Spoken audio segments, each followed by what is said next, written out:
Hello, friends, subscribers, and Sonic fans. It's Pilot Tales here. Wait, what? What's this? What's this doing in my hand? Never mind.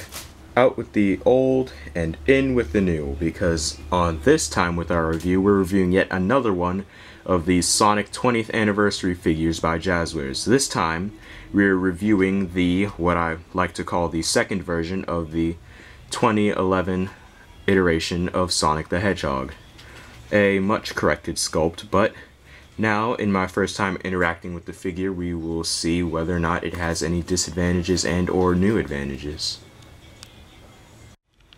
I'm going to start with the back of the box this time, just to reiterate on some stuff that's already been seen in previous 20th anniversary reviews by me and other YouTube reviewers.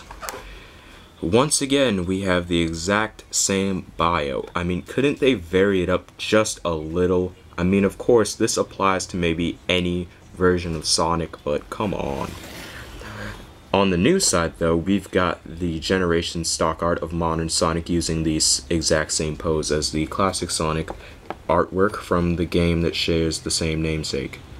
The anniversary 20th Sonic symbol, all stuff we should have seen before if we had in fact watched our last two videos, or three, on the Sonic 20th anniversary line that reviews I've been doing, and I'm rambling again.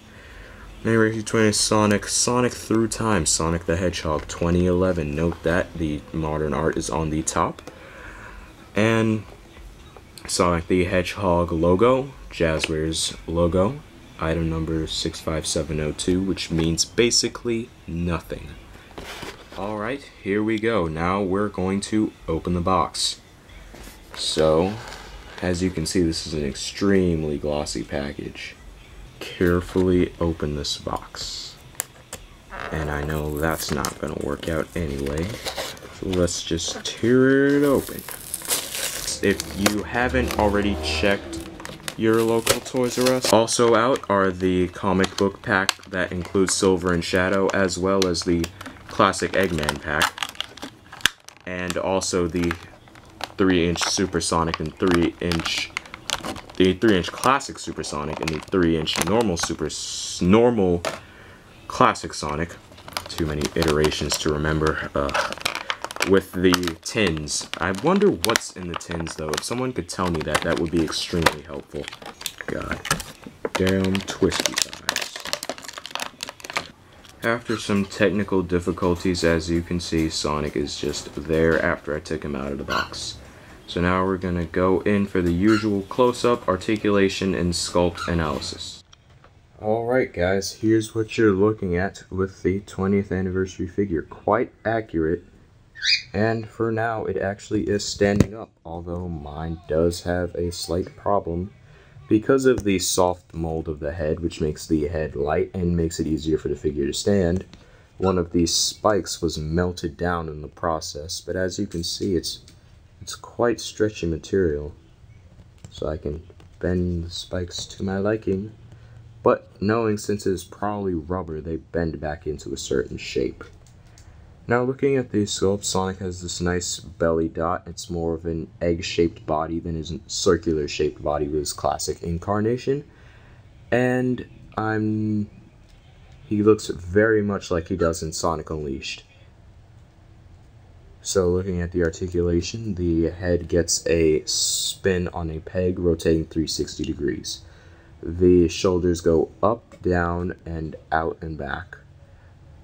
And the elbows get the newfound swivel that the Jazwares people seem to have started to put in the Sonic line. So they get 90 degrees with a swivel, which is nice. The hands also swivel. The waist also swivels. And the legs have basically the same articulation as the 3-inch figures. They go out and back and swivel on the peg. The knee also bends 90 degrees and also swivels on the peg for some reason, probably to simulate a thigh swivel. And the shoe is on a swivel joint. So here, what we're really looking at is Jazwares' effort to fix the fans complaining about this figure. And so far, it's pretty damn good. Now that we're done with the general analysis of the figure as a one-off product, we can now assess it compared to Old Reliable. I call him Old Reliable because he's old, and people thought he was a fairly accurate sculpt of Sonic, which I did disagree with. The head sculpt is just so off. But as you can see, they're pretty much the same height. The new Sonic is based more off the Unleashed / Colors / Generation sculpt. And I'm using the Black Knight incarnation because I never bought the original incarnation. Why would I waste money?